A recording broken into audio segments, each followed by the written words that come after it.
اللہ الرحمن الرحیم۔ آج ہم بات کریں گے پی پی ایس اسلامیہ جو سابقہ انٹرویو ہے ان میں سے تیسرا انٹرویو۔ پہلا سوال یہ ہے، استحسان کیا ہے، اس کی دلیل قرآن مقدس سے دی جائے۔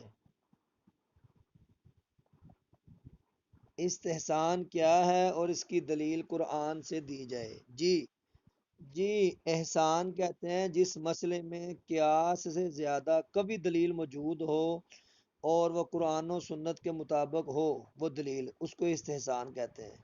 یعنی کسی فقیر نے کوئی مسئلہ اخذ کیا ہے قیاس کے ذریعے، لیکن اس کو ایک اور مسئلہ بھی اسی کے ذریعے نکلا، لیکن جو دوسرا مسئلہ ہے اس میں عوام الناس کو جو زیادہ سہولت ہے، اس لیے اس کو دوسرا مسئلہ ہی جو ہے نا عوام میں رائج کرنا چاہیے۔ معیشت پر ایک آیت لکھیں یا آیت سنائیں۔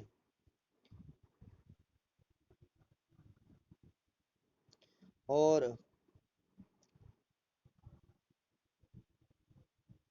ہاں، بہت ساری آیت ہیں، یرید اللہ بکم الیسر ولا یرید بکم العسر، لا یکلف اللہ نفسا الا وسعها، یہ ساری آیات ہیں اس کے بارے میں۔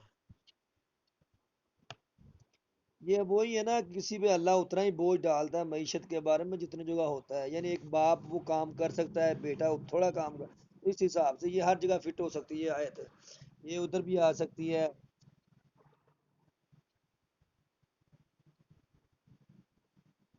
معیشت کے بارے میں عقیدہ تسلیث سے کیا مراد ہے؟ جی وہ تین کون سے ہیں جن کو، وہ تین کون سے ہیں جن کو وہ مانتے ہیں، کیا سسٹم ہے؟ جی باپ بیٹا روح القدس، باپ بیٹا روح القدس۔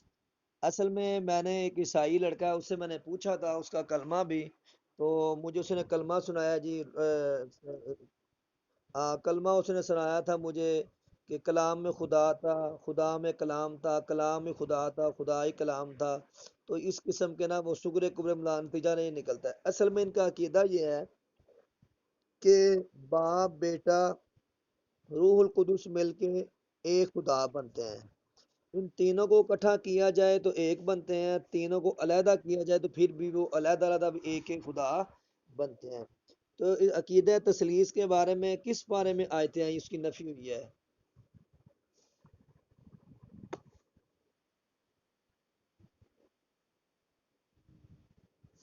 ثالث ثلاثہ، لقد کافر الذین کفروا، ہاں قالوا ان اللہ ثالث ثلاثہ، انہوں نے کہا تین میں سے تیسرا کون ہے؟ اللہ۔ تو یہ آیات آپ دیکھ لینا فٹ۔ ادلہ اربع سے کیا مراد ہے؟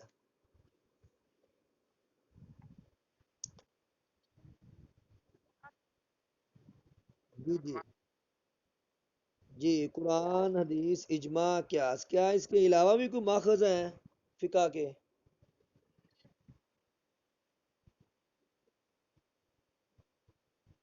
جی مصالح مرسلہ وہ ہم نے بات کر لی ہے جی، امام مالک رحمۃ اللہ کے نزدیک ہے، اس سے سان بھی حنفیوں اور امام مالک کے نزدیک ہے، اور جو ہے نا تعامل اہل مدینہ یہ بھی ان کے نزدیک ہے۔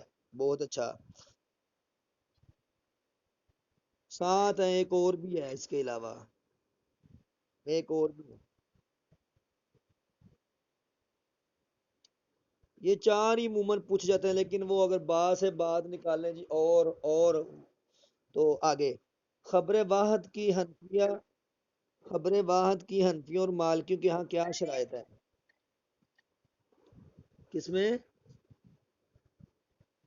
جی جی جی جی، اسی میں آتا ہے۔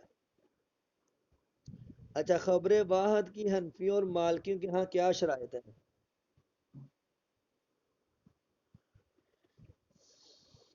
جی اس میں بات کریں گے، خبر واحد کیا ہے۔ سب سے پہلے نا دو قسمیں بنتی ہیں حدیث کی، مردود اور مقبول۔ مردود تو وہ آپ کو پتہ ہے کہ موضوع مرسل متروک وغیرہ ساری، اور مقبول، مقبول کی پھر جو ہے نا دو قسمیں ہیں، متواتر اور خبر واحد یا احاد۔ متواتر کو آپ کو پتہ ہے کہ اس میں جو ہے نا پانچ راوی ہیں، اس سے زیادہ راوی ہوں تو خبر متواتر ہوتی ہے، جن کا جھوٹ وہ نہیں، میں اس کے بعد بتانے لگا ہوں، اس کے بعد وہ ادھر ہی آنے لگا ہوں۔ تو وہ پھر یہ جو ہے نا متواتر، متواتر ہوگی اور خبر واحد. اب خبر واحد کی پھر اقسام بنتی ہیں.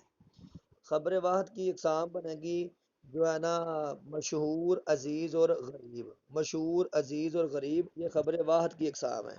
تو اس کے بارے میں یہ بات ہو رہی ہے خبر واحد کے بارے میں.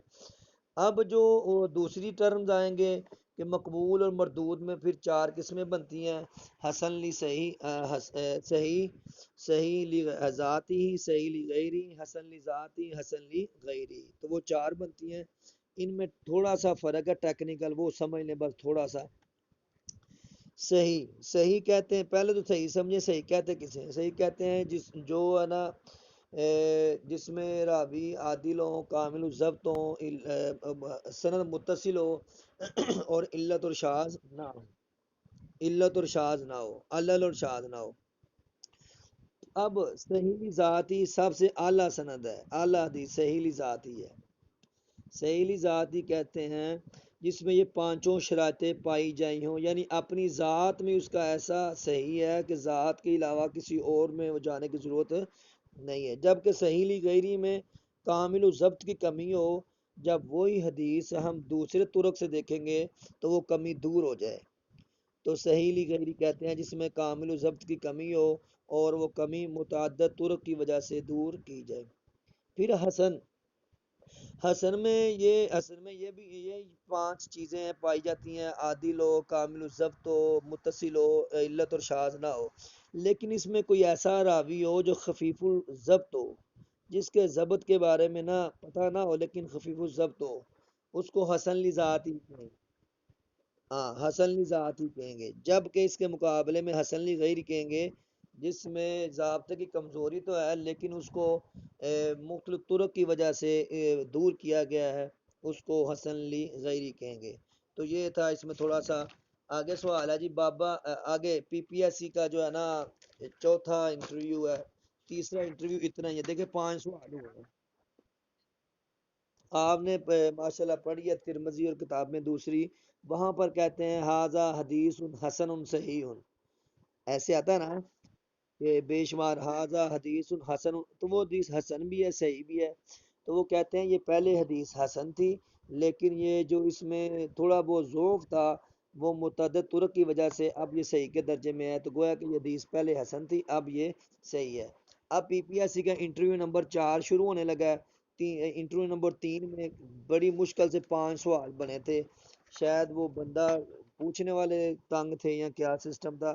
کئیوں سے انہوں نے 30 سوال کیے ہیں کئیوں سے انہوں نے 5-6 سوالات کیے ہیں. آگے سوال پی پی ایس سی کا جو انٹرویو نمبر 4 ہے وہ دیکھیں بابا فرید الدین اور بہشتی دروازے کے بارے میں آپ کیا جانتے ہیں کیا چیز ہے یہ. بابا فرید الدین پاک پتن والے اور 1325 میں ان کی وفات ہوئی ہے. پاک پتن میں ان کا دربار ہے اور یہ سلسلہ جو ہے نا چشتیہ تقریباً ان سے یہ ان کے یہ سلسلے سے ہیں. تو ان کے جو ایک بہشتی دروازہ وہاں پہ اس سے کیا مراد ہے کیا چیز ہے وہ اس کی تفصیل تھوڑی سی بتائیں. میں بتاتا ہوں تھوڑا سا اس کو شاید وہ ٹھیک ہو. اچھا ایک ہے بابا فرید الدین گنج شکر اور ایک ہے گنج بخش. یہ بھی سوال ہوا ہے پچھلے سال گنج شکر اور گنج بخش میں کیا فرق ہے. تو جو لاہور میں عثمان علی حجویری ہیں ان کو گنج بخش کہا جاتا ہے اور ان کو ان کا شعر بھی ہے گنج بخش فیض عالم مظہر نور خدا. ٹھیک ہے. تو بابا فرید کو گنج شکر کہا جاتا ہے. سائی وال کے قریب ان کا مزار ہے. سائی وال کے قریب ان کا مزار ہے. پاک پتن کے قریب پاک پتن ہے وہاں پہ ان کا مزار ہے. 2 دروازے ہیں مشرق کی طرف سے داخل ہوتے ہیں اور جنوب کی طرف نکل جاتے ہیں. گویا کہ یوں سمجھیں ہم ادھر بیٹھے ہیں جی مشرق میں تو جنوب ہمارا اس طرف ہے کراچی کی طرف. تو بندہ مغرب کی طرف منہ کر کے اپنی بائیں طرف نکل جائے. تو یہ دروازہ سارا سال بند رہتا ہے اور 5 دن سال میں ایک 5 دن یہ اس کو اوپن کیا جاتا ہے. ان کے ایک مرید تھے خواجہ نظام الدین اولیاء. انہوں نے اس کی ایک ایک اینٹ پر جو وہ مزار بنایا گیا تھا نا اس کی ایک ایک اینٹ پر پورا پورا قرآن پڑھا. اور جب قرآن پورا پڑھا تو آپ نے دروازہ بنائے تو پھر آپ علیہ السلام ان کی خواب میں زیارت ہوئی کہ من داخل حاضل باب آمنا جو اس دروازے سے داخل ہو گیا وہ امن میں آ گیا. تو تب سے اس دروازے کا نام بہشتی دروازہ پڑا گیا، اور یہ بھی کہتے ہیں کہ یہ پایا کہ جو اس سے گزر گیا گویا کہ وہ جنت میں ضرور جائے گا۔ تو یہ کچھ اس کے بارے میں نا کچھ چیزیں ہیں۔ آگے جی، آگے آگے اگلا سوال یہ ہے، ویدوں کے نام اور تعداد بتائیں۔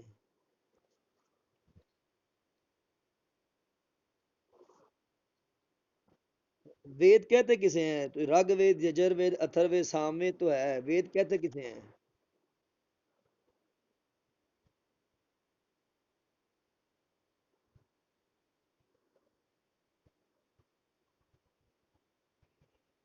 وید کا مطلب ہے علم و مت۔ ہندو مت کی ابتدا کب سے ہوئی، کیسے ہوئی، کتنے سو سال پہلے ہوئی؟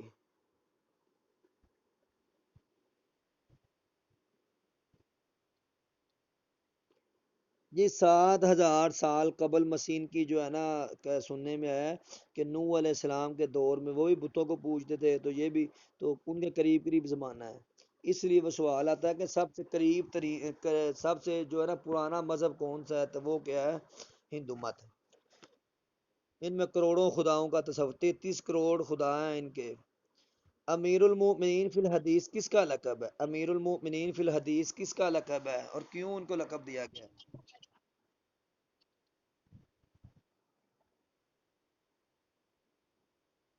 جی، یہ ہے حضرت ابو ہریرہ رضی اللہ تعالی عنہ کے بارے چلیں جی آگے، حسن لی ذات ہی کی تعریف کریں، حسن لی ذات ہی کی تعریف کریں۔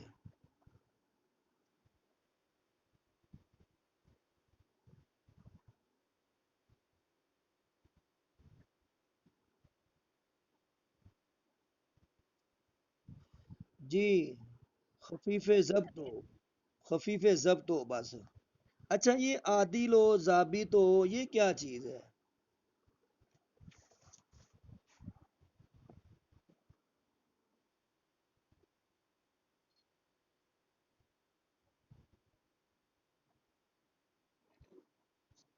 عادل سے مراد یہ ہے سکا ہو، سکا ہو۔ اور کامل الضبط سے مراد یہ ہے کہ حافظہ اتنا مضبوط ہو جو چیز یاد کرے مرنے تک بھولے نہیں۔ اچھا، تفسیر بیضاوی کا منہج کیا ہے؟ ہاں، تفسیر بیضاوی کا منہج کیا ہے؟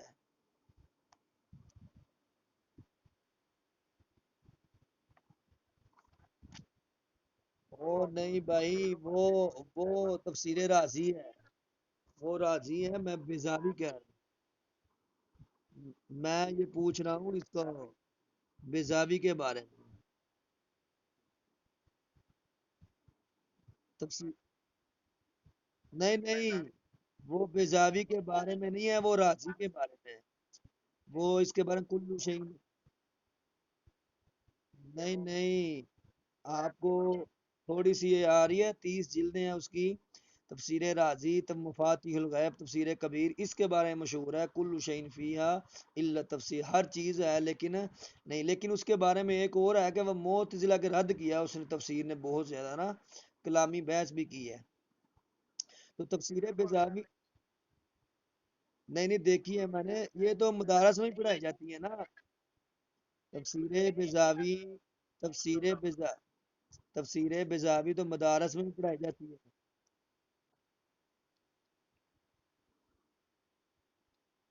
اگلا سوال ہے ہمارا، قلعہ کاموس کس نے فتح کیا ہے؟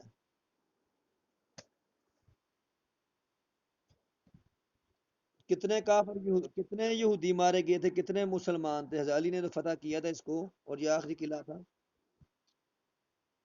93 یہودی اور 14 یا 15 مسلمان۔ اب جی ہمارا تیسرا انٹرویو شروع ہو گیا ہے، اور یہ میرے خیال میں جو انٹرویو دینے والا بندہ تھا وہ گجرا والے کا ہی تھا۔ ٹھیک ہے، سب سے پہلے اس نے پوچھا گجرا والا میں مشہور چیزیں کون سی ہیں، تو وہ میں بتا دیتا ہوں۔ گجرا والا میں مشہور کیا ہے جی؟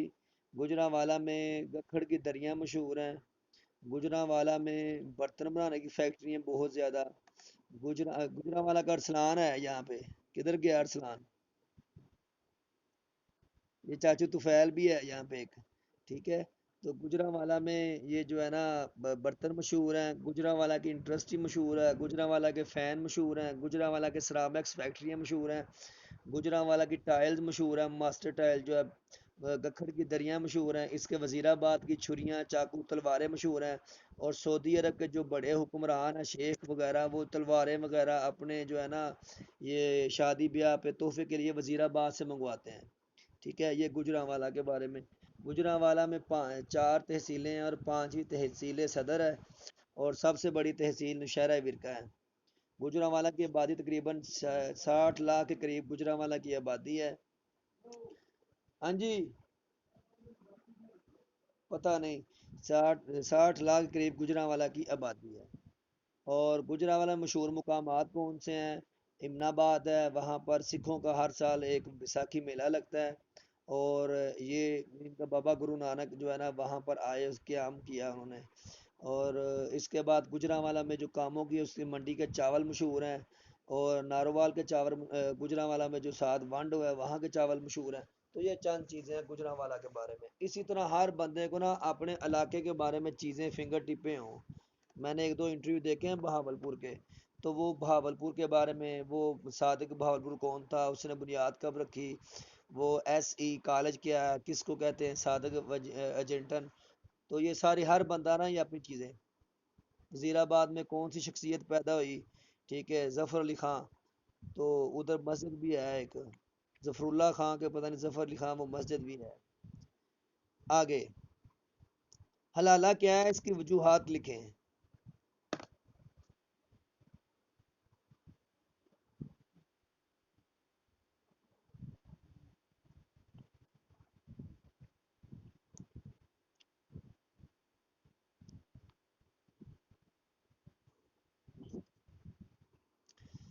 جی، شرعی حلالہ اصطلاح میں کہتے ہیں، شرعی حلالہ اصطلاح میں عرف عام میں حلالہ کا معنی یہ ہے کہ بیوی، خامند خامند اپنی بیوی کو 3 طلاقیں دے، اس کے بعد عدت گزارنے کے بعد وہ بغیر وقت طے کیے، بغیر کچھ ڈیل کے یا بغیر کچھ طے کیے شادی ہو، پھر ان کی آپس میں جدائی ہو، کرنے کے بعد وہ عدت گزار کے وہ اپنی جو ہے نا پہلا خامد اس کے ساتھ نکاح کرنے کے لیے حلال ہو جاتی ہے، یہ ہے حلالہ۔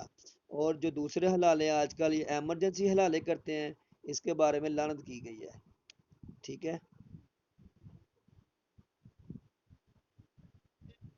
ہاں، حلالے کے لیے مباشرت، حلالے کے لیے ایک منٹ، حلالے کے لیے حلالے کے لیے مباشرت شرط ہے، کیونکہ دوسرے سپارے میں آتا ہے حتیٰ تن کی حزوجن، کیا آتا ہے وہ ادھر دوسرے سپارے میں طلاق مرتان کو میں حتیٰ تن کی حزوجن غیرہ، نہیں وہ مس کا بھی آتا ہے کہ کیا آتا ہے ادھر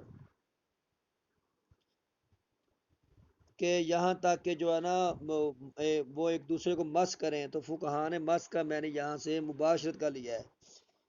ٹھیک ہے، یہ اچھا آگے، ناسخ منسوخ آیات میں متقدمین کے نزدیک اتنی زیادہ کیوں آیات، وہ کہتے ہیں 500 آیات منسوخ ہیں، جبکہ متاخرین کسی کے نزدیک 5 ہے، 6 ہے، 8 ہے، 19 ہے، 21 ہے، تو وہ 500 کیوں کہتے ہیں، کیا وجہ ہے؟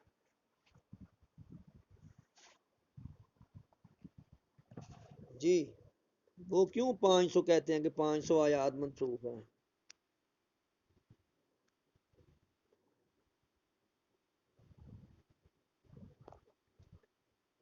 تھوڑا اونچا بولیں۔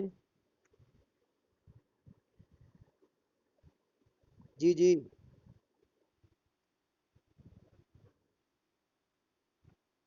اچھا جی، یہ متقدمین کے نزدیک نا 500 آیات ہیں جو منسوخ ہیں۔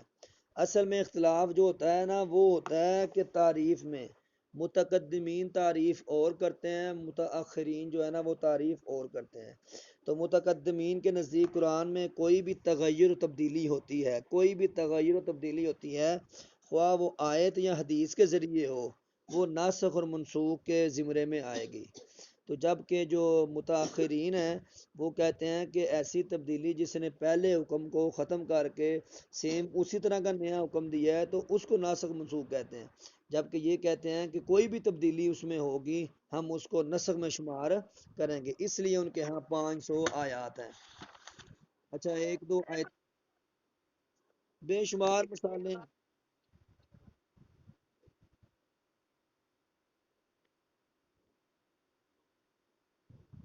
جی جی جی جی جی جی ساری وہی وہی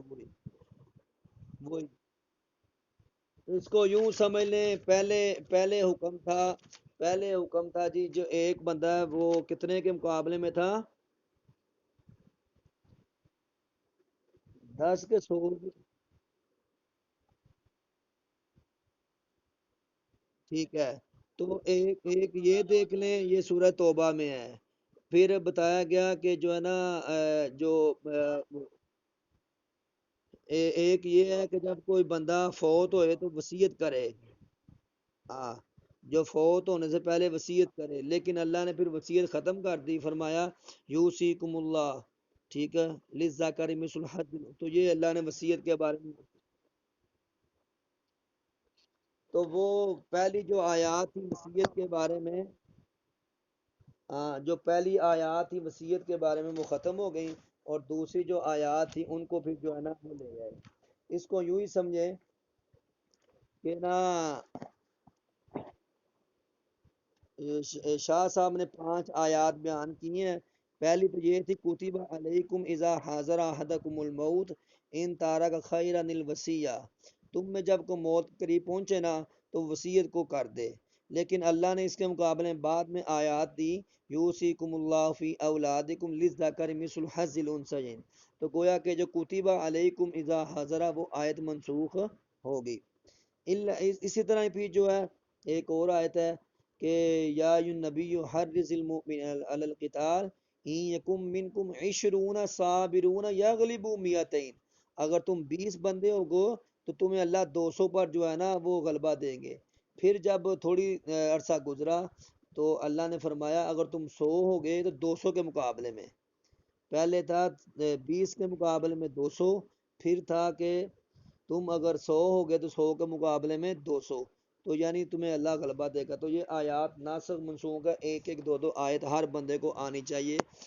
کچھ آیات سورہ باقرہ میں ہیں اور کچھ آیات جو ہے نا اس میں ہیں سورہ توبہ میں، اور ایک یہ بھی آیت ہے والذین یتوفون منکم ازواجا، ٹھیک ہے، تم میں جو لوگ فوت ہونے کے قریب ہوں تو وہ بھی وصیت کریں اپنی بیویوں کے بارے میں، تو یہ بھی آیات ہیں، ہر بندہ کوئی نہ کوئی ہاں یہ آپ نا تفصیلی تو اس کو صحیح عربی میں صحیح اس کی دیکھ لینا۔ اچھا جی، ہمارا اب شروع ہو رہا ہے جی انٹرویو نمبر 6، انٹرویو نمبر 6 ہمارا شروع ہو رہا ہے، اور آپ کو سمجھ آ رہی ہوگی کہ انٹرویو میں سوالات کس نوعیت کے ہوتے ہیں، اور تقریباً جو ہم نے ابھی تک پڑھا ہے نا تقریباً یہ سوالات اس میں کور اپ ہوئے ہیں کہ نہیں ہوئے تھوڑے تھوڑے؟ ہاں یہ سوالات، اچھا یہ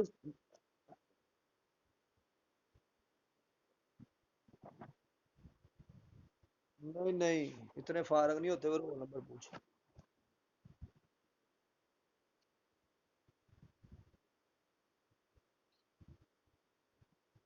تو وہ بندہ ویسے ہی دے پتہ ہوتا ہے بندے کو انگلش میں زیادہ ہے اردو میں زیادہ ہے، یہ تو کوئی بات۔ اچھا وید کیا ہے، وید اور اپنشد میں کیا جی؟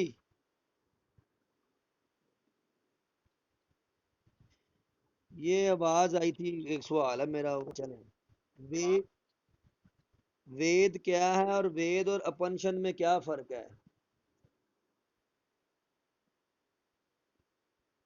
علم و معرفت، جی، تو اپنشن، یہ آپ نے اگر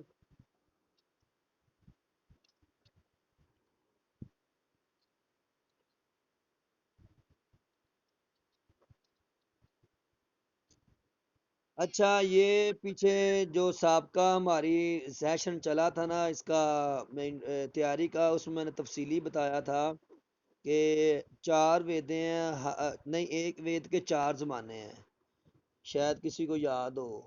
ایک وید کے چار زمانے ہیں اور چوتھے زمانے کو اپنشد کہتے ہیں، ادھر میں نے بتایا تھا۔ اب چار زمانے کون سے ہیں؟ برہمن اور ہمار کی بار ایسے، نہیں نہیں، وہ اور ہے۔ تو یہ نا آپ ادھر بتایا تھا میں نے کہ ہر وید کا جو آخری حصہ ہے نا، یعنی تالیف کا حصہ، ایک وید ہے ابھی چلی ہے، تھوڑے اور چینجنگ کی، تبدیلی کی، تھوڑی تبدیلی بتا۔ اسرائیلیات سے کیا مراد ہے؟ اسرائیلیات سے؟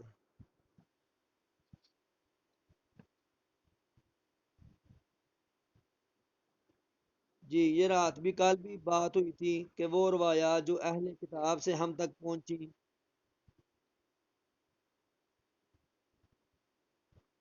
صحابہ کرام اور تابعین سے پہلے یہود و نصارہ تھے، وہ لوگ مسلمان ہو گئے تو ان سے بہت سارا حصہ ہمارے اندر منقول ہو گیا تھا۔ بدھا کو نروان کیسے حاصل ہوا تھا؟ نروان کا مطلب کیا ہے؟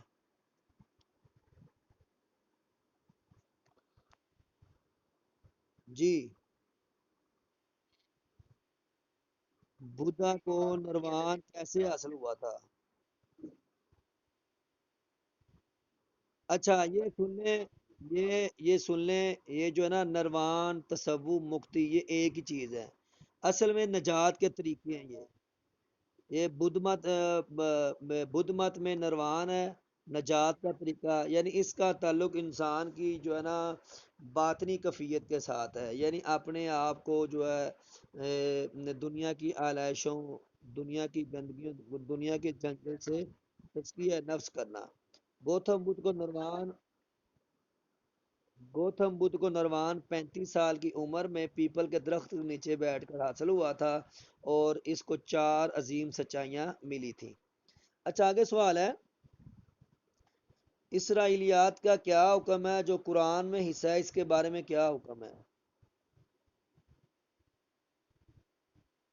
جی، ایسی اسرائیلیات جن کا تعلق جو اسلام کے ساتھ بالکل مشترک ہیں، تو ان کو مانا جائے گا۔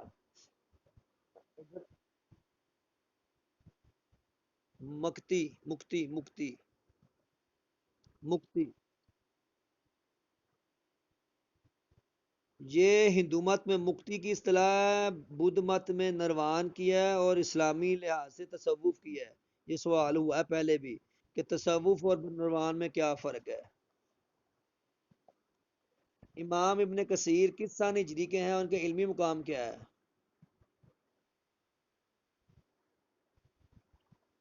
جی،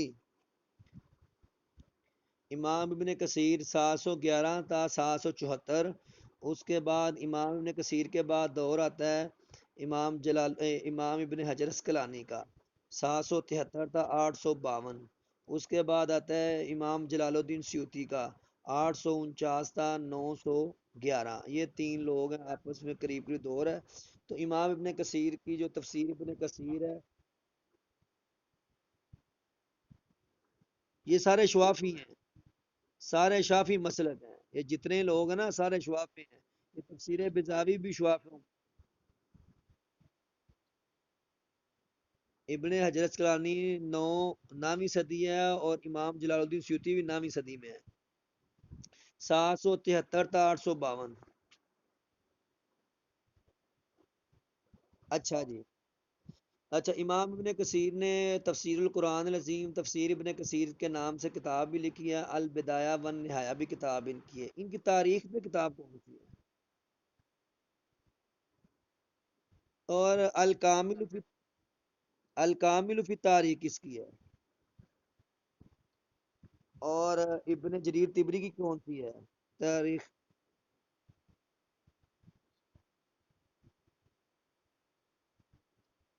ہاں، تاریخ الرسل والملوک، اور جلال الدین سیوطی کی؟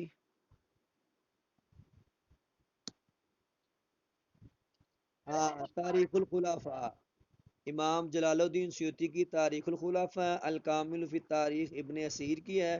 اور کبھی کبھی وہ پوچھ لیتے ہیں دو کتابوں کے نام بتائیں، تو اس لیے میں نے کل بھی بات کی تھی۔ آپ علیہ السلام نے نا وفد عبد قیس کو چار برتنوں سے منع کیا تھا، ان برتنوں کے نام تو بتا دیں اور کون سے وہ برتن ہیں؟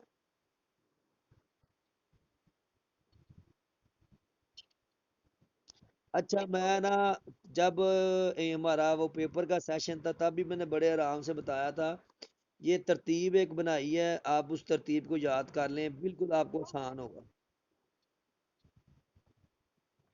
صرف آپ یاد کر۔ اچھا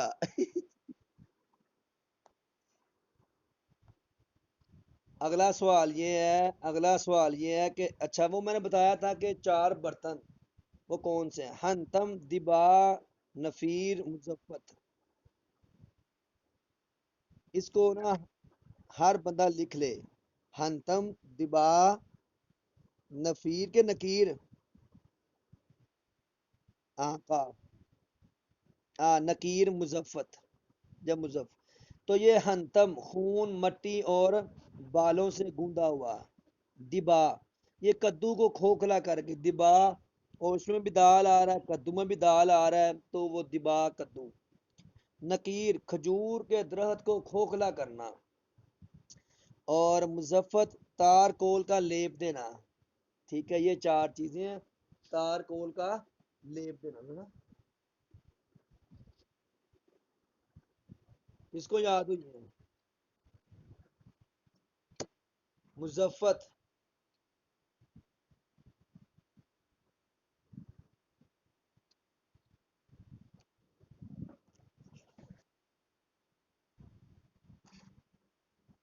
کیا؟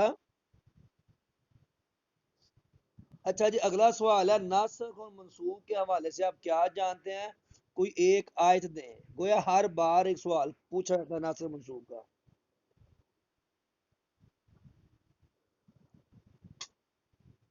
بتائیں۔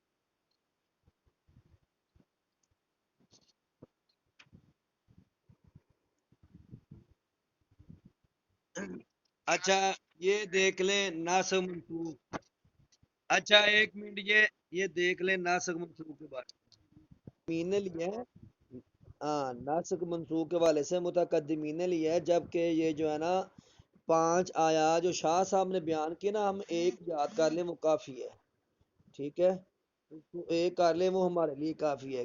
اچھا آگے سوال ہے سیرت پر جو سب سے پہلی کتاب مدون ہوئی اور اس کا ماخذ کون سا ہے؟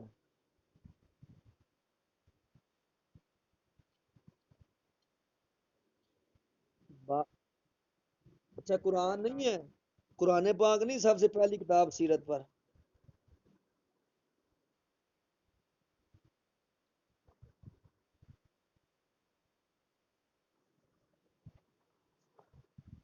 اچھا بعض سے میں نے پوچھا ہے، بعض سے بات ہوئی ہے، لیکن وہ قرآن بھی آتا ہے نا کہ جو سب سے پہلی کتاب جو مدون ہوئی سیرت پر، ٹھیک ہے، کیونکہ قرآن میں آپ کی سوانح عمری بھی ہے، اجمالی تعارف بھی ہے، سفر و حضر کے واقعات بھی ہے، ٹھیک ہے،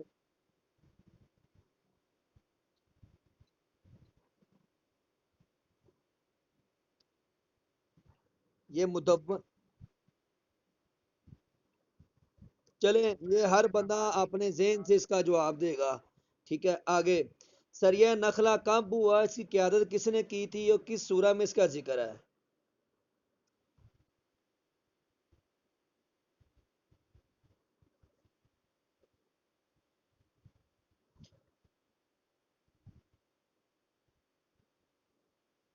اور یہ جو ہے نا رجب میں واقعہ پیش آیا تھا، اور قتل کون ہوا تھا یہاں پہ؟ عمر عمر حضرمی۔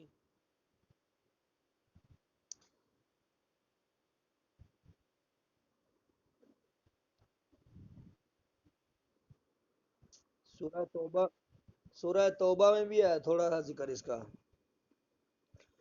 اچھا یہ جو ہے نا، اس میں دو بندوں کے اس میں اونٹ گم ہو گئے تھے، سعد بن نبی وقاص اور اتبا بن غزوان. جب مقداد بن عمر، مقداد بن عمر کے اتبا بن غزوان. جی مقداد بن عمر کا اونٹ بھی گم ہو گئے تھے. قتل ہوا تھا عمر حضرمی، اور وہ قیدی کون ہوا تھا؟ آپ کو پتہ ہے، آپ کو پتا نوفل بھاگ گیا تھا، عثمان اور حکیم، یہ دو بندے نا، یہ جو پکڑے. عثمان کا بھائی نوفل بھاگ گیا تھا، حکیم جو ہے نا عثمان کا غلام تھا، یہ دونوں کا. تو یہ پکڑا گیا تھا. تو عثمان اور حکیم پکڑے گئے تھے، نوفل بھاگ گیا تھا، اور جو ہے نا عمر حضرمی قتل ہوا تھا. اور اس کے بارے میں پھر آیتیں نازل ہوئیں کہ انہوں نے کہا کہ یہ جو ہے نا حرمت، یہ جو مہینوں کی حرمت کا بھی خیال نہیں کرتے نبی. تو اللہ نے کہا کہ اس سے بڑا جرم تو یہ ہے کہ تم ان لوگوں کو جو اللہ کا نام بلند کرتے ہیں ان کو مکہ سے نکالتے ہو. تو یہ اس سے بڑا جرم. جی جی. اسلام کا پاور آف ٹرانسفر سسٹم کیا ہے؟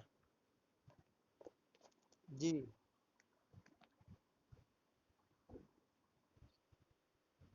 What is the what is the power of transfer system of Islam? لو انگلش میں پوچھ لیتے ہیں بٹ جی.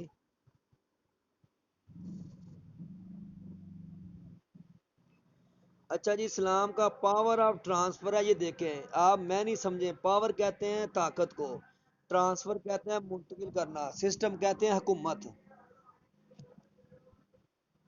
تو اسلام کا پاور آف ٹرانسفر سسٹم ہوگا کہ خلافت کا نظام، یعنی ایک حکومت سے اگلی حکومت کی طرف نظام کو جو منتقل کرنا ہے وہ خلافت کے ذریعے، شورائی نظام، خلافت کا نظام. تو یہ ہے جی اسلام کا پاور آف ٹرانسفر سسٹم. اگلا سوال، خلافت راشدہ میں خلفاء کا انتخاب مجلس شورا نے کیا تھا؟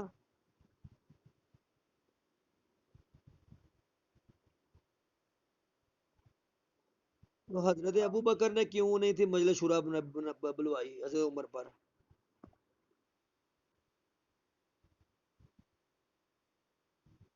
نہیں نہیں، حضرت عمر پر، حضرت عمر پر.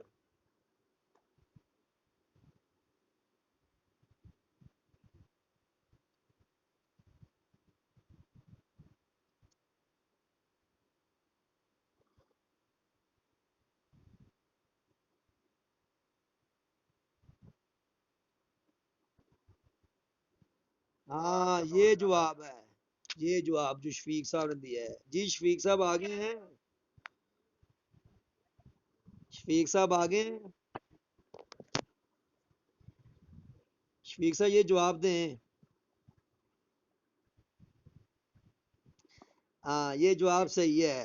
حضرت ابو بکر نے بہت سارے لوگوں کو الگ الگ بلوا کر مشورہ دیا تھا کہ میں اگر عمر کو بناؤں تمہاری کیا رائے ہے.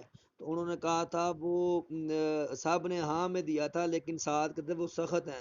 فرمایا جب کندھوں پر بھار آ جائے گا نا خلافت کا تو وہ نرم ہو جائیں گے. ٹھیک ہے.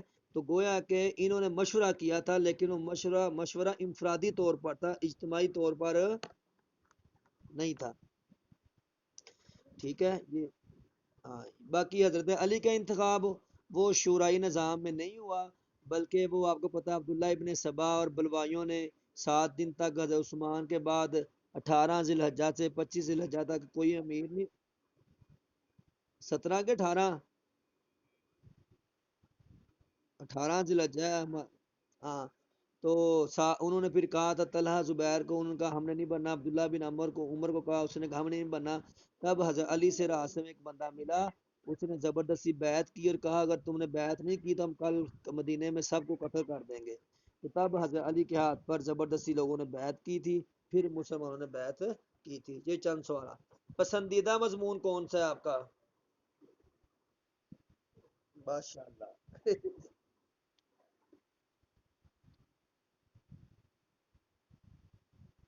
اچھا اسلامیات کا میں نہیں کیا ہے. اسلامیات کا چلیں چلیں، اسلامیات کا میں نہیں کیا ہے، یہ بتائیں.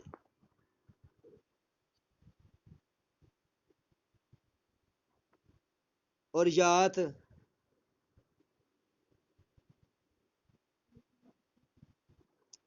اچھا آگے. وہ فوتگی چیما صاحب نہیں آئے کھڑا ادھر، اتنے فوتگی لگے. کیا سید سلمان ندوی کو جی صحیح ہے، شبلی نعمانی نے صرف مکمل کرنے پر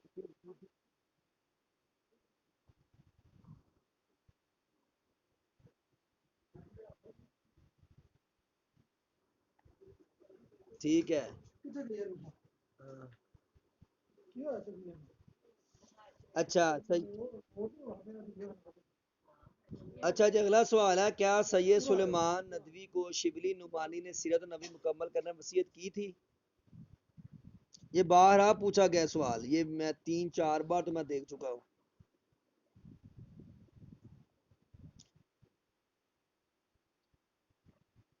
کیا آپ کو پتا ہے نا شبلی نعمانی نے سیرت النبی پر کتاب لکھی تھی، 3 جلدیں لکھی، بعد میں 4 سید سلیمان ندوی نے لکھی تھی.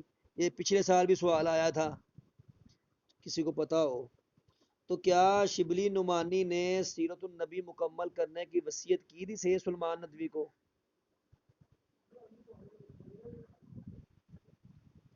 جی یہ وصیت کی تھی انہوں نے، اور اسی بنا پر انہوں نے دارالمصنفین اعظم گڑھ میں قائم کیا تھا ایک مکتبہ، اور انہوں نے بقایا 4 کتابیں لکھی تھی، یہ ان کے شاگرد تھے.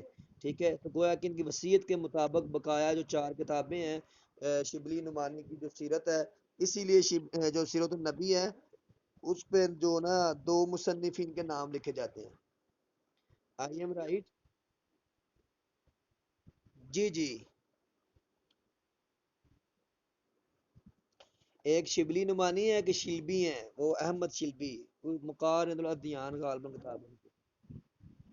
اچھا سیرت کے اوپر، ہاں سیرت کے اوپر آپ نے کتابیں تو بہت ساری پڑھی ہیں، کسی 2 کے نام بتائیں نا. پشتوں میں ہو. ہاں ہاں یہ آگے سے وہ کہیں گے جی فارسی میں ہو. پھر آپ کہیں گے من چی گویم، پھر آپ کہیں گے من چی گویم چی سرایت. ٹھیک ہے، نفع شد. ٹھیک ہے. اچھا جی سب کا جواب ایک ہوگا جی رحیق المختوم. وہ کہیں گے اس کے علاوہ بتائیں، وہ کہیں گے اس کے علاوہ. اچھا ہر بندے نے اپنے، ہر بندے نے، اچھا ہر ہر بندے نے اپنے مطابق جواب دینا ہے، ہر بندے نے اپنے مطابق. میرا جو مجھے پوچھیں گے جواب وہ رحیق المختوم ہوگا، صفی الرحمان مبارک پوری، اور تاریخ اسلام اکبر شاہ نجیب آبادی کی. تو یہ میرے پاس موجود ہیں، کیونکہ بندہ جو چیزیں موجود ہوں اس کا جواب دے تاکہ اس میں کچھ اور جواب بھی بندہ ان کے بارے میں ڈیٹیل دے سکے. محاضرات کا معنی کیا ہے؟ محاضرات کا معنی کیا ہے اور کتنی محاضرات ہیں؟ محاضرات میں کتنے لیکچر ہیں؟ کب دیے؟ کس نے دیے؟ کہاں دیے؟ ہاں دیا عالم بھی ہے میرے پاس. آگے. ولی راضی. محاضرات کے معنی کیا ہے؟ محاضرات کا معنی کیا ہے؟ محاضرات کا معنی لیکچر دینا، خطبہ دینا، تقاریر وغیرہ. اور ان کی 4 مشہور ہیں، محاضرات سیرت، محاضرات جو ہے قرآن، محاضرات فقہ، یہ ان کی محاضرات ہیں. یہ ان کی ڈاکٹر حمید اللہ 2008 میں. ہاں ہاں ہاں محمود احمد غازی، ڈاکٹر محمود احمد غازی. اچھا محاضرات میں تو 12 لیکچر ہیں، خطبات مدراس میں کتنے لیکچر ہیں؟ یہ سوال بھی آیا تھا، خطبات مدراس کس نے لکھی؟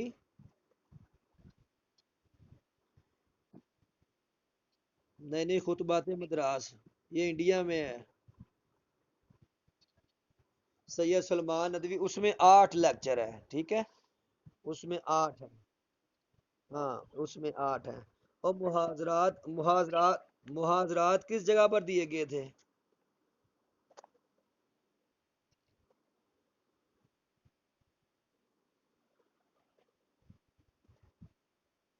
بہاول پور یونیورسٹی میں اتنی مشہور یونیورسٹی ہے، بہاول پور یونیورسٹی۔ اچھا، سیرت کے مصدر کون کون سے، اگر آپ کتاب لکھیں سیرت پر، اللہ کرے آپ کتاب لکھیں سیرت پر، تو کن کن مصادر سے آپ کتاب لکھیں گے؟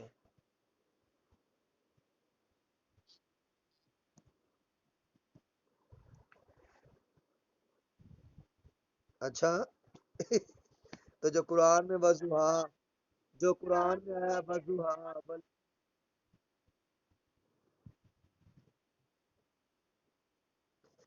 اچھا یہ سن لیں، سیرت کے ماخذ اور مصدر کیا ہیں؟ قرآن، حدیث، شمائل کتب، دلائل کتب، کتب مغازی، اور اشعار، عربی اشعار۔ ٹھیک ہے، یہ ساری چیزیں جو ہے نا سیرت میں ہم اس کو شمار کریں گے۔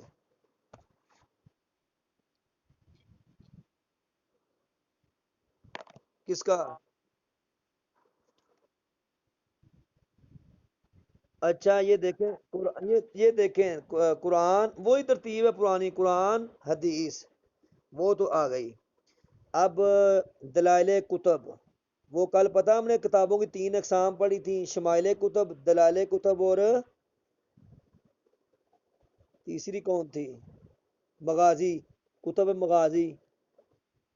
ٹھیک ہے، شمائلے میں آپ کے اطوار، اخلاق، کردار، آپ کا طور طریقے، اور دلائل میں آپ کے جو ہے نا جو معاملات، احکامات وغیرہ، اور مغازی میں آپ کے جنگوں کے واقعات۔ تو یہ ہے سیرت کا معنی کیا ہے؟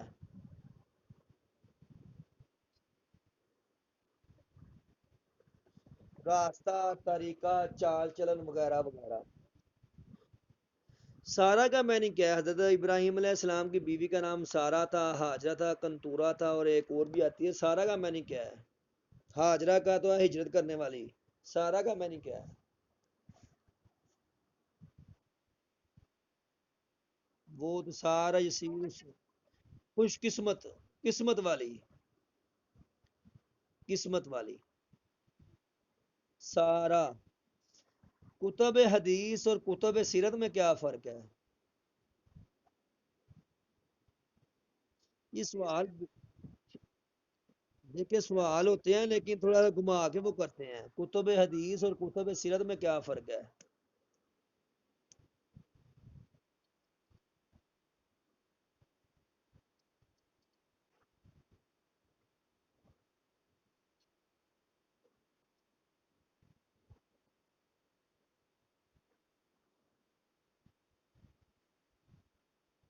جی، اصل میں کہتے ہیں کتب حدیث، کہتے ہیں قرآن کو کیسے سمجھا جائے، کیسے نافذ کیا جائے، ان سب کا مجموعہ کتب احادیث میں ملتا ہے۔ ٹھیک ہے، یعنی قرآن کو کیسے سمجھنا، اس پر کیسے عمل کرنا، اور ان کو کیسے نافذ کرنا، یہ کتب احادیث میں ملتا ہے۔ اور آپ علیہ السلام کے بارے میں جو واقعات ملتے ہیں، سیرت کے واقعات، جنگوں کے واقعات، تو وہ سیرت کی کتابوں میں ملتے ہیں۔ تو گویا کہ احکامات، عبادات، معاملات، نماز، جتنے اس کے مسائل ہیں وہ کتب احادیث میں ہوں گے، اور کتب سیرت میں آپ کے جو ہے نا احوال ہوں گے، آپ کا جو جنگوں کے واقعات وغیرہ سیرت کی کتابوں میں ہوں گے۔ سب سے پہلے سیرت النبی پر جو کتاب لکھی تھی کس نے لکھی تھی؟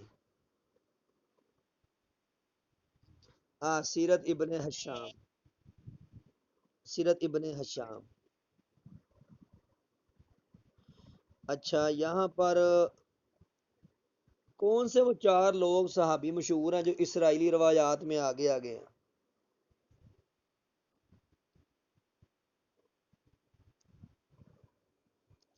کعب بن احبار، عبداللہ بن سلام، اور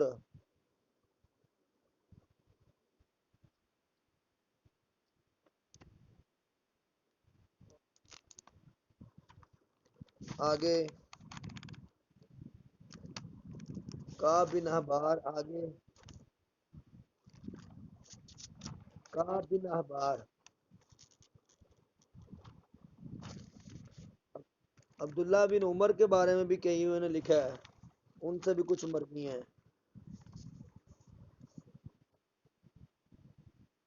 ہاں وہ بھی ہیں، ابی ابن کعب بھی ہیں۔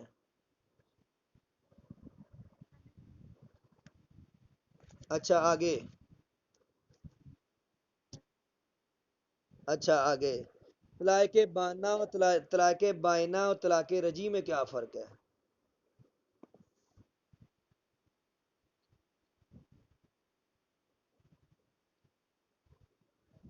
تو بائنا میں نکاح کا حق نہیں باقی رہتا؟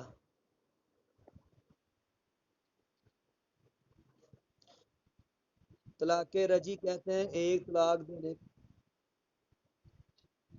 اچھا یہ دیکھ لیں، طلاق رجی سب سے پہلے طلاق رجی ایک طلاق دی، پھر چھوڑ دیا، 3 ماہ گزر گئے، عدت ختم ہوگی، تو اب وہ نکاح ختم ہو جائے گا، لیکن وہ رجوع اگر اس کے اندر رجوع کر لیا تو وہ ہو جائے گا، نہیں تو پھر وہ بائنا ہو جائے گی، بائنا، ہاں ہاں، عدت کے دوران رجوع ہو جائے گا، بعد میں بائن ہو جائے گی، جب طلاق بائن ہو جائے گی تب وہ تنسیخ نکاح ہو جائے گا، اب دوبارہ وہی دوبارہ نکاح کی صورت ہوگی، گواہ موجود ہوں گے، اگر 2 طلاقیں دیں اس کے بعد تیسری ہو گئی تو مغلظہ ہو جائے گی، وہ حلالے کے بغیر جائز نہیں ہے۔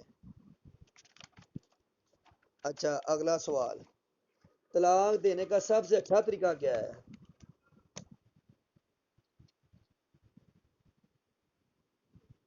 ایک طلاق دے دی جائے اس کے بعد چھوڑ دیا جائے،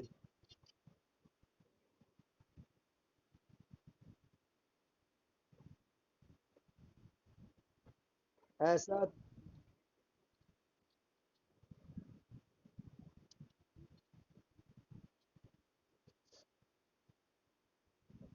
اس میں سمپل فرق یہ ہے کہ ایک دے کے چھوڑ دیں اور دوسری آٹومیٹک خود ہوتی جائیں، اور طلاق حسن یہ ہے کہ ہر توہر میں ایک ایک دیں، ٹھیک ہے؟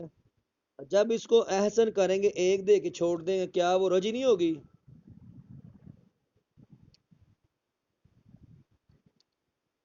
ہاں اصل میں یہ جو طلاق احسن اور حسن ہے نا، یہ طلاق دینے کا طریقہ ہے، طلاق کی قسمیں نہیں ہے، ٹھیک ہے؟ یہ یاد رکھنا، یہ طلاق دینے کا طریقہ ہے، اور تو 3 طریقے ہیں، احسن، حسن اور بدت۔ طلاق کے بعد رجوع کیسے ہوگا؟ کوئی بھی طلاق ہو، رجوع ہوگا جو اس میں رجوع کا حق ہے، زبانی، ہاں زبانی یا کلامی یا جسمانی یا روحانی سب۔ طلاق بائن کسے کہتے ہیں؟ اچھا جی اگلا سوال یہ ہے، اگلا سوال یہ طبقات ابن سعد، ٹھیک ہے؟ اور یہ جو ابن قدامہ، ان کو زیادہ اہمیت کیوں نہیں دی جاتی؟ میں نے ابھی اس کا یہ سوال آیا تھا لیکن اب مجھے سمجھ نہیں آئی، یا طبقات ابن سعد کی ترتیب بتا دیں۔ ہاں یہ بتا دیں، طبقات ابن سعد نے جو کتاب لکھی ہے سیرت پہ، تو پھر اس نے کیسی ترتیب بنائی ہے؟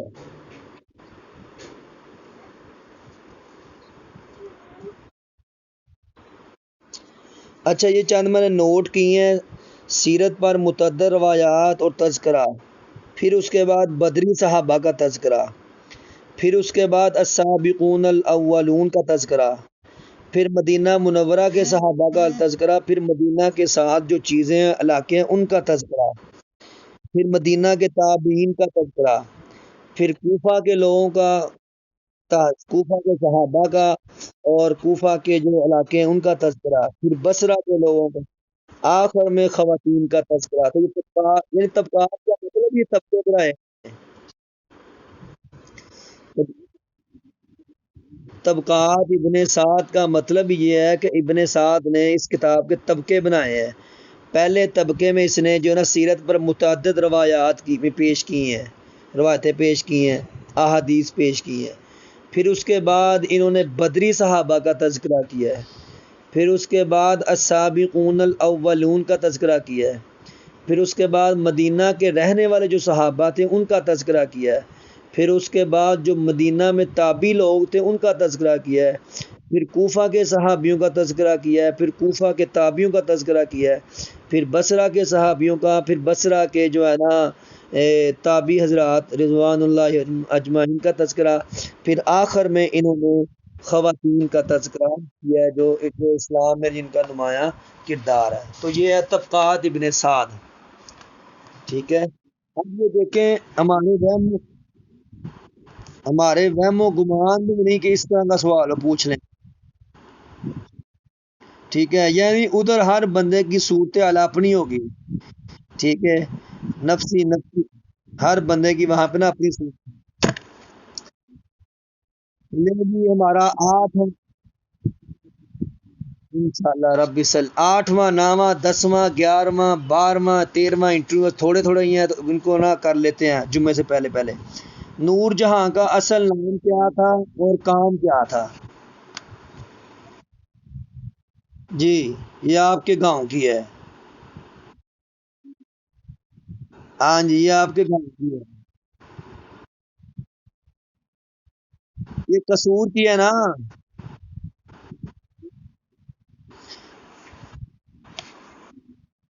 اچھا اچھا جی میڈم نور جہاں، ان کو ملکہ ترنم بھی کہتے ہیں. 18 سال کی عمر میں ان کو جو لقب ملا تھا میڈم نور جہاں کا. اور ان کا جو سب سے مشہور گانا تھا وہ یہی تھا جس کی وجہ سے مشہور ملی ہے، اے پتر ہٹاتے نہیں وک دے. اور یہ اس نے بتایا کہ میں یہ گانے کے لیے زبردستی میں نا وہاں پر گئی تھی ادھر جو ہے نا ریڈیو اسٹیشن پر. مجھے وہ جانے نہیں دے رہے تھے کہ جنگ کے حالات ہے، خطرہ ہے، تو گولہ بارود گولی شولی چل رہی ہے. تو اس نے کہا تھا میں نے خطر و خوف ہو کر وہاں پر گئی تھی. 27 رمضان کو یہ فوت ہوئی ہیں. بعض لوگوں نے بڑی بڑی باتیں کی، لیکن دیکھیں ہاضا جو کو ہے نا ہاضا ربی من، وہ کیا ہے جی، یہ میرے ہاضا فضل ربی. ہاں ہاضا من فضل ربی، یہ میرے رب کا فضل ہے جس کو وہ کرے. ہاضا من فضل ربی. ٹھیک ہے. ماسٹر بھی اسکولوں میں سو جاتے ہیں پھر بعد میں کہتے ہیں 40,000 ملتا ہے ہاضا من فضل ربی. ہاں جی.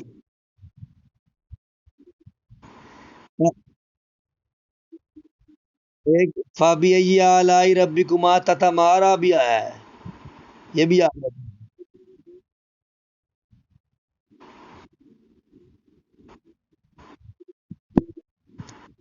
اچھا چلیں آگے جی. بس وہ جو ہے نا ایسے ہی نظام ہے. اگلا نور جہاں کا نور جہاں آئی ہیں. نور جہاں کا نام نہیں، یہی نام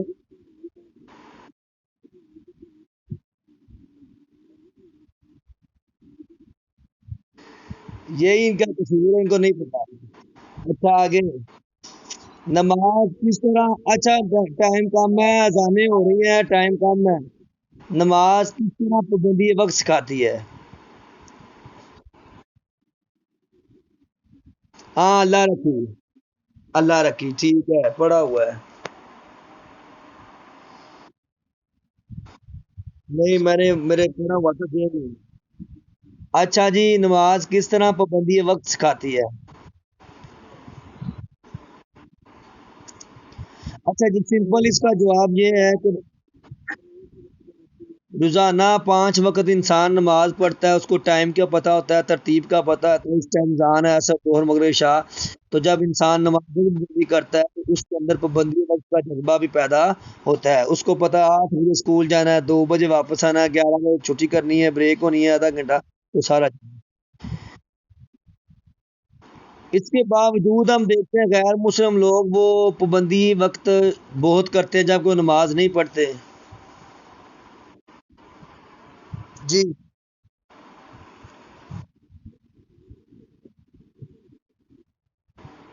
نہیں، ہم کہتے ہیں نماز کی وجہ سے مسلمان کے اندر پابندی وقت آتا ہے، جبکہ غیر مسلم نماز پڑھتے ہی نہیں. تو وہ کس طرح پابندی وقت کرتے ہیں؟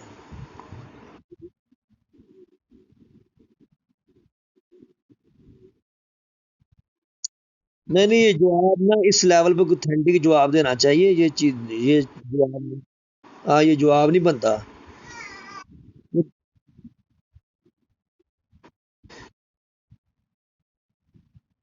اصل میں یہ جواب اس کا یہ ہے انہوں نے ساری چیزیں مسلمانوں کے عقائد اور دین سے سیکھی ہیں کہ جس طرح نماز ہے وہ پابندی وقت سکھاتی ہے اور اس کی جو ضرورت و اہمیت کیا ہے، تو انہوں نے اس کو دیکھ کر کے جو فلسفہ نماز ہے اس کو پڑھا ہے، سمجھا ہے، اس کے مطابق پھر انہوں نے اپنی زندگی کے اوقات بنائے ہیں کہ نماز کا فلسفہ کوئی چھوٹا فلسفہ نہیں ہے، ٹھیک ہے، اسی لیے وہ کہتے ہیں کہ وضو میں بڑی حکمت ہے، نماز پڑھنے میں ٹیکنیکل طور پر ورزش ہوتی ہے، بڑی حکمت ہے۔ تو اسی طرح انہوں نے کہا جو اللہ نے 5 ٹائم کی پابندی دی ہے نا، کہ دیکھیں صبح فجر کے بعد یعنی صبح صبح اٹھیں، ظہر کی نماز کا وقت کیا ہے، مطلب سارا دن کام کریں، دوپہر کو آدھا گھنٹہ آرام کریں، تاکہ نماز ہمیں آرام بھی دیتی ہے نا۔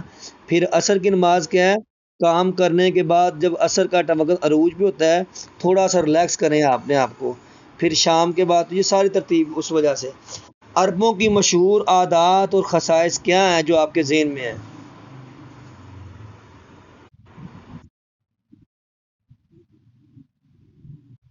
جی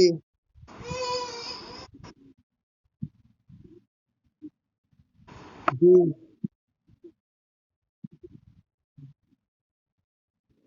اچھا، ان کی 4 5 6 میں نے نوٹ کی ہیں: بہادر، سخاوت، مظلوم کی دادرسی کرنے والے، غیرت مند، ٹھیک ہے، اپنے قبیلے پر جان نچھاور کرنے والے، سردار کی بات، ہاں، نہیں مہذب تو نہیں تھے اتنے۔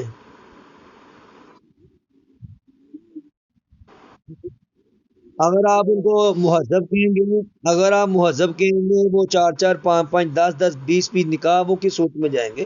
یہ وہ ہیں جو اوور آل سب میں پائی جاتی ہیں۔ قبل الاسلام، قبل الاسلام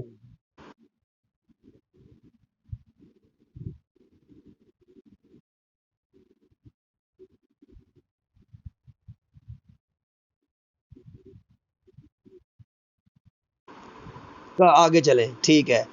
ابن ماجہ کو ابن ماجہ کیوں کہتے ہیں؟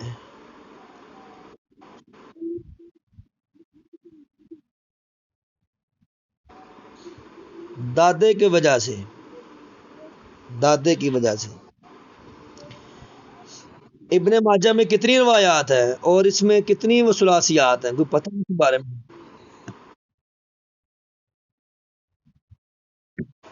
4,000 کے قریب ان کی روایات ہیں اور 5 ثلاثیات۔ جی جی۔ کتاب البیوع کیا چیز ہے یہ، اس کی تعریف آتی ہے آپ کو؟ 5۔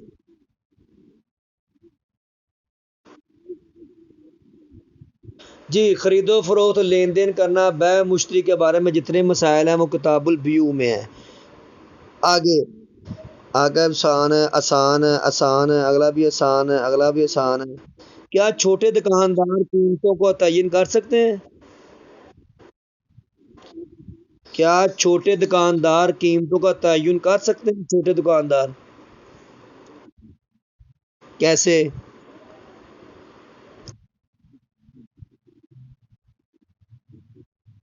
دیکھیں جی، مارکیٹ میں چینی ملی ہے 100 روپیہ، یہ کہتا جی میں گاؤں میں 200 بیچوں گا، تو اس کو کس نے اختیار دیا ہے؟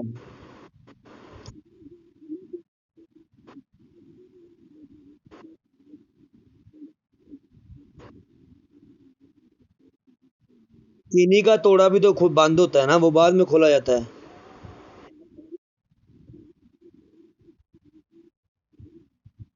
وہ وہ میری بات سنیں، جب چیزیں لاتے ہیں نا تب وہ مارجن دے کے بیچتے ہیں کہ چینی کا ریٹ 80 روپے کلو مارکیٹ میں، ہم آپ کو 65 روپے کلو دیں گے، ٹھیک ہے، تاکہ ٹریول وغیرہ ڈال کے 10 روپے منافع وہ سارا کرتے ہیں، جنہوں نے دکانیں ڈالی ان کو پتہ ہے، ٹھیک ہے۔ یہ چھوٹے دکاندار جی یہ نہیں کر سکتے، یہ حکومت کا کام ہے، ٹھیک ہے، یہ حکومت کا کام ہے۔ اب بندہ کہ جی کہ میں شہر سے لے کے آؤں، 1,000 روپیہ کرایہ زیادہ لگا ہے، لہٰذا ہر چیز کے پیچھے 50 روپے مہنگا کروں گا، تو 1,000 روپے میں چیزیں بھی تو 1,000 لے کے آئے ہیں نا، تو وہ سب پہ ڈیوائڈ کرے گا تو 1 روپیہ بڑھے گا۔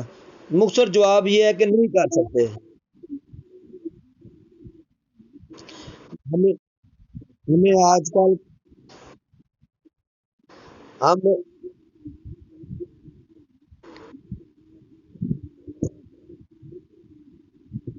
جی ٹھیک ہے، ٹھیک ٹھیک ہے. اچھا آگے، آپ کے مکہ میں جو آپ داخل ہوئے تھے 8 ہجری کو، کیسے داخل ہوئے تھے؟ کوئی واقعہ ذہن میں ہے آپ کے؟ اگر تو اس میم سے ہوا ہے تو پھر 10 سوال تھے، بالکل آسان تھے. یہ بالکل آسان سوال تھے. یہ نہ یہ نواں سوال، نواں انٹرویو شروع ہو گیا ہمارا، کہ آپ مکہ میں جب داخل ہوئے تو کس انداز سے داخل ہوئے تھے. جلدی کریں جلدی.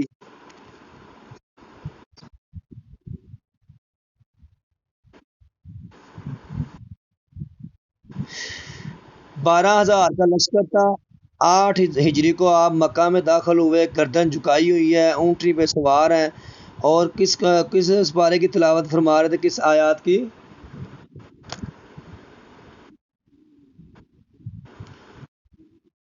سورہ، جی سورہ فتح کی کر رہے تھے، لیکن جو ہے نا بت گراتے وقت کل جا الحق و زہق الباطل، تب وہ پڑھ رہے تھے. اچھا، مشرکین کے بارے میں آپ نے اس دن کیا حکمت عملی اپنائی تھی؟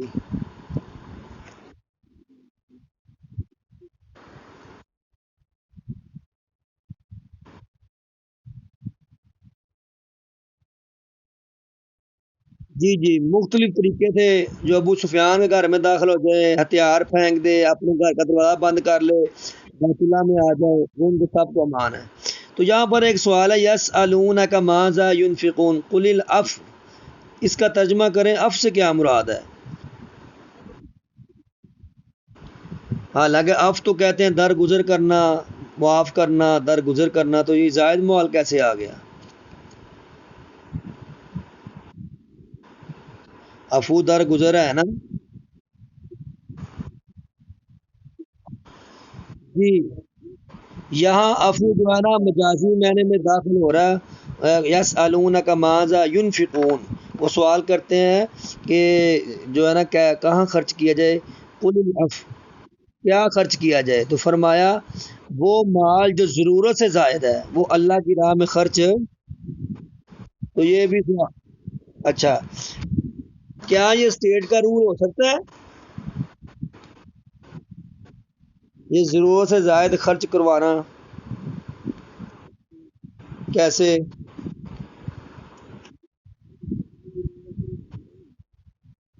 آپ کی 40,000 تنخواہ ہے اور 25,000 میں تو گزارا ہو رہا ہے، تو وہ 15,000 روپیہ وہ آپ سے ہیڈ ماسٹر لے لے واپس کہ ہم نے دینے ہیں، تو کیا ہو سکتا ہے؟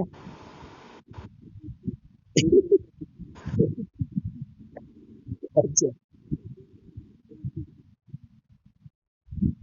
نہیں نہیں، تہنوں ایندہ سوال سمجھ نہیں آتا، مجھے پتا ہے. سر سید کی سر سید کی تفسیر کا، سر سید کی تفسیر کا نام کیا ہے؟ سر سید کی تفسیر کا نام کیا ہے، سر سید احمد خان کی؟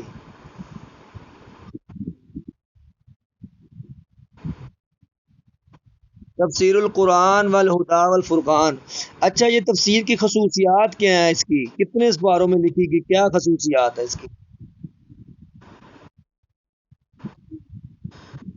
اچھا، آپ کو پتہ ہے کہ اس تفسیر میں جدید ذہن کو سامنے رکھا گیا ہے. اس تفسیر میں جو ہے نا زیادہ تر تورات اور انجیل کی تشریح کی گئی ہے، اور عقل اور نقل میں جو تعارض تھے اس کو عقل کو ترجیح دی گئی ہے. جنات، معجزات، حشر، عذاب، سزا کا جو تصور اس کو ختم کیا گیا ہے.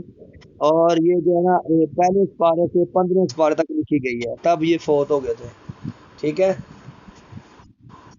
یعنی جدید ذہن کو سامنے رکھ کر قبر، حشر، سزا، جزا، جنات، معجزات سب کا انکار کیا گیا. اسی وجہ سے اس کو تفسیر بھی رائے ناجائز کہتے ہیں.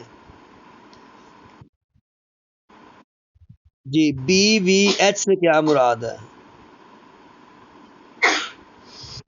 یہ کل بھی میں نے سوال سرچ کیا تھا، بی وی ایچ.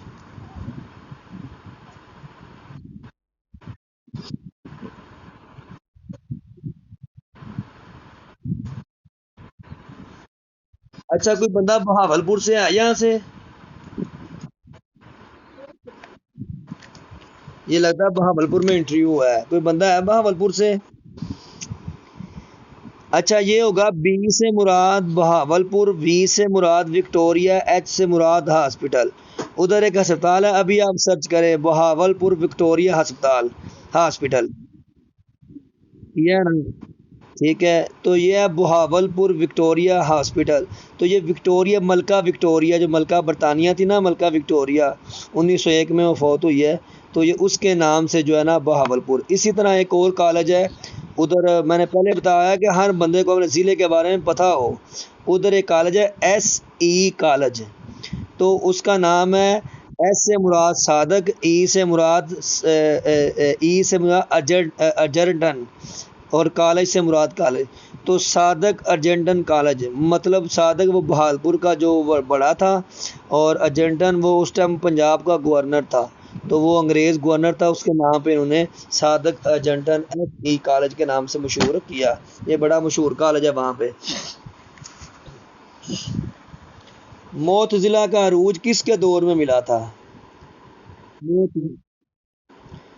مامون کے دور میں. مامون کا دور 198 تا 218 ہجری ہے. اس نے اپنے بھائی امین کو مارا تھا. امین نے 5 سال جو ہے نا حکومت کی تھی، اور 811-12 میں اس کی لڑائی ہوئی تھی.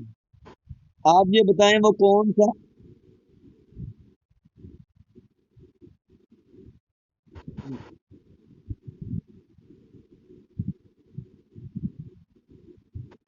یہ ایسے ہی ہوتا ہے. اس کو اس کو یوں سمجھے نہیں، سیکنڈ لاس نہیں ہے وہ اس سے بعد 8-9 اور ہیں. سیکنڈ لاس نہیں ہے.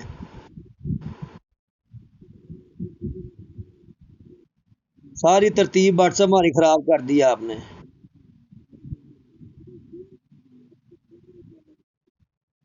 ہاں، یہ ایسے ہے دیکھیں، مروان تھا، مروان کا بیٹا ہے عبد الملک بن مروان. ٹھیک ہے.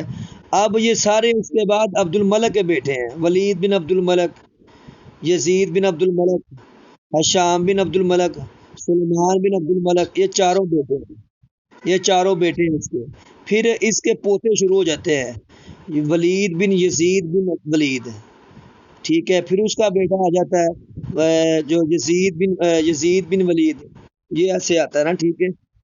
یہ جو مروان بن محمد بن مروان ہے، یہ عبد الملک کے 3 بیٹے تھے. مروان کے 3 بیٹے تھے، یاد رکھنا. مروان بن حکم کے 3 بیٹے تھے: عبد الملک، عبد العزیز اور محمد. تو عبد الملک تو یہ ہے عبد الملک بن مروان. اور عبد العزیز کون ہے؟ وہ عمر بن عبد العزیز ہے. ٹھیک ہے. ان کے والد صاحب جو تھے نا، وہ بھی یہ اپنے مروان دادا تھا ان کا، عمر بن عبد العزیز کا. یہ ہے.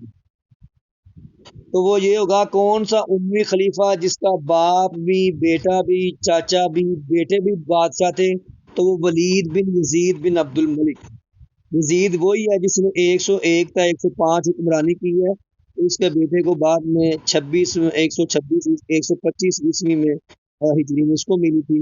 اس کے بعد یزید کو ملی تھی. تو یہ ہے. اگلا جی ہمارا 10واں انٹرویو ہے، یہ والا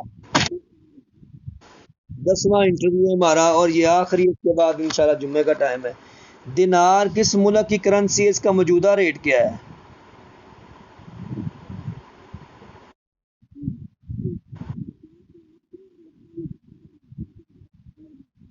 ہاں، 680 روپے موجودہ ریٹ ہے، اور یہ کویت کی کرنسی ہے. غزوہ بدر کی وجہ اور اسباب لکھیں. غزوہ بدر کی وجہ اور اسباب لکھیں. جلدی کریں ذرا، ٹائم کم ہے.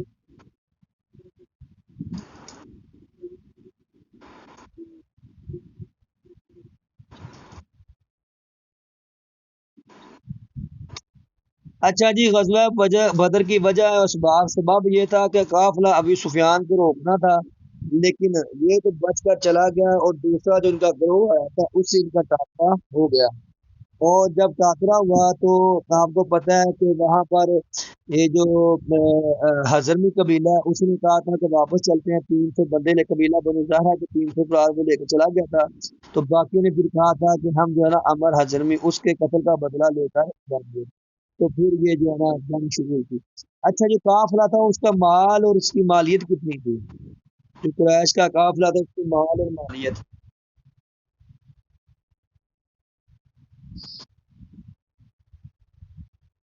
نہیں پتا؟ 1,000 اونٹ، 1,000 اونٹ تھے جس پر 40 بندے نگران تھے، اور 50,000 دینار جس کا وزن 262 کلو سونا بنتا ہے، یعنی کہ 262 کلو سونا کہہ لیں یا 50,000 دینار کہہ لیں، تو یہ اس کی مالیت تھی۔ ٹھیک ہے، ٹھیک ہے۔ بدر دفاعی تھا یا اقدامی تھا؟ غزوہ بدر اقدامی تھا۔ اقدام کہتے ہیں پیش قدمی کو، دفاع کہتے ہیں کوئی بندہ حملہ کرے تو دفاع کرتے ہیں۔ غزوہ خندق دفاعی تھا، آپ نے دفاعی طور پر وہ خندق کھودی تھی۔ زمین کی کتنی اقسام ہے؟ زمین کی، زمین کی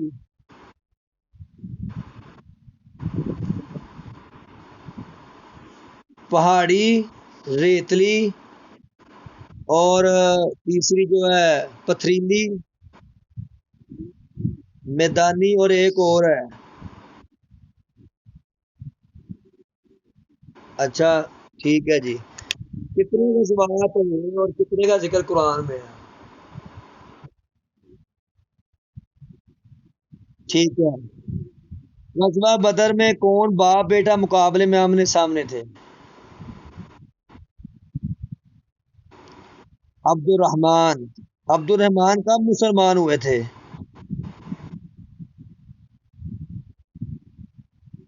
نہیں نہیں نہیں، بتا- یہ نہ بتانا، یہ مجھے علم نہیں ہے، میں نے کافی سرچ کیا ہے، اور ایک یہ سوال ہے اور ایک یہ سوال ہے، حضرت ختیجہ سے مرویات کتنی ہیں؟ اگر کوئی نہیں ہے تو کیوں نہیں ہے؟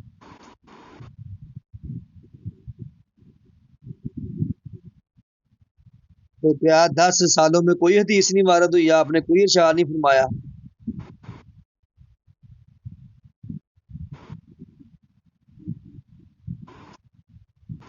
نہیں، جو ایک نبوی کو،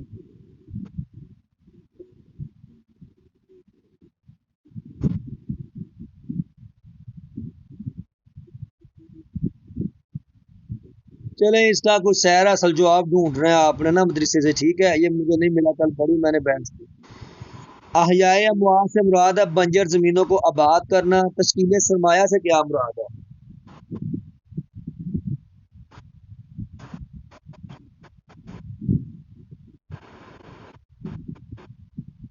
تشکیل سرمایہ سے کیا مراد ہے؟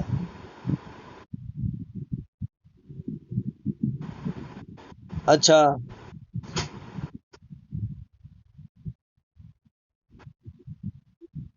جی، تشکیلی سرمایہ یہی ہے، سرمایہ کو جو ہے نا تشکیل دینا، کاروبار کرنا، آپ سے لوگ لینے آئیں گے، وہ آگے تشکیل ہوگا، پھر نظام چلے گا۔ تو یہ ہمارے نا 10 انٹرویو کلیئر ہوئے ہیں، 2 کل تھے، 8 آج ہوئے ہیں انشاءاللہ، اسی طرح ہی ہم کریں گے 2 4 دنوں میں بقایا بھی۔